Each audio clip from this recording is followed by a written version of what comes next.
Serum কি ফ্রিজে রাখবো? তাহলে কি বেশি দিন ভালো থাকবে? অক্সিডাইজ কি হবে না তাহলে? আমাদের কাছে এরকম প্রশ্ন প্রায়ই আসে।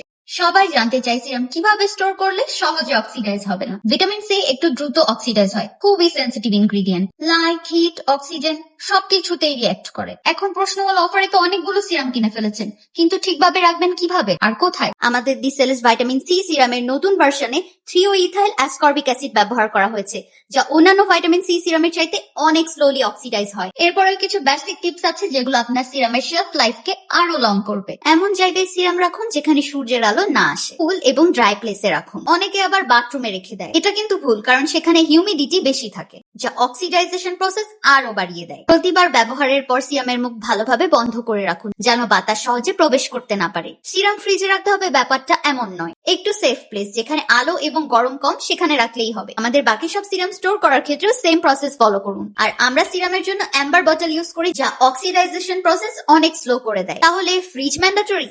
একদমই না। কোল্ড, ডার্ক প্লেস ও এয়ার টাইট, এই তিনটাই মেইন। প্রপারলি স্টোর করলে আপনার সিরাম লং টার্ম কাজ করবে। আপনি আমাদেরকে জানান আপনি দি সেলেস্টের কোন সিরামটা এখন ব্যবহার করছেন।